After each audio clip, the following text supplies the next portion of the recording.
আমার স্বাস্থ্যটা বেশি বেড়ে গেছে। এটা কমানোর জন্য আমি প্রতিদিন ঘুম থেকে উঠেই নিজেকে কন্ট্রোল রাখার চেষ্টা করি। আমি ডায়েটে চলে যাব, আমার স্বাস্থ্য কমাইতে হবে। এই জন্য ঘুম থেকে উঠেই আমি যখন ব্রেকফাস্ট করি তখন একটু কম খাই। আসলে কম খাই না, বিষয়টা হচ্ছে খাবারটা ভালো থাকে না সকালবেলা, এই জন্য কম খাই। আর নিজেকে বুঝাই আমি ডায়েটে আছি। পরে যখন সকালবেলা অফিসে যাই, অফিসে চা খাই, চায়ের সাথে আবার কলিগরা বিভিন্ন কিছু নিয়ে আসে, ওইটাও খাই। তো চিন্তা করি যে এটা খাওয়া ঠিক আছে, দুপুরবেলা কম খাবো। দুপুরে যখন ক্যান্টিনে যাই তখন একটু ভালো মন্দ থাকে। মনে করেন আজকে মাংস ছিল, একটু খাইলাম, মাংসটা তো ভালোই লাগছে, একটু বেশি করে খাইছি। খাওয়ার পরে চিন্তা করলাম রাতে কম খাবো। ওম্মা, মাংস খাওয়ার পরে দেখি এক কলিগ ডাকতে বলতেছে ওর বাচ্চা হয়েছে, তো দুইটা মিষ্টি আর একটা নিমকি দিচ্ছে। আমি বলি, যাই এটা খাই, তাহলে রাতে খাবো না। সন্ধ্যাবেলা যখন অফিস থেকে বেরিয়ে আসি, এক কলিগ বললো যে চলেন যাই রেস্টুরেন্টে।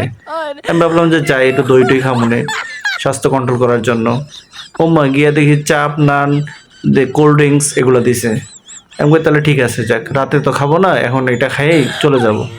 রাতে এসে দেখি যে বড় বড় মাছ রান্না করছে, ডিম রান্না করছে। দেখে আর সহ্য হইল না, আটটু খাইলাম। তো আজকের ডায়েট কন্ট্রোল এখানেই শেষ হয়েছে।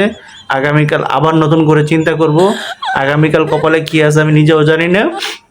তবে যদি এরকম থাকে তাহলে আসলে আমি ওদেরকে কখনো ক্ষমা করতে পারবো না। সবাই দোয়া করবেন আমি যত ডায়েটে চলে যেতে পারি এবং নিজেকে কন্ট্রোল করতে পারি, সুস্থ থাকতে পারি। ধন্যবাদ সবাইকে।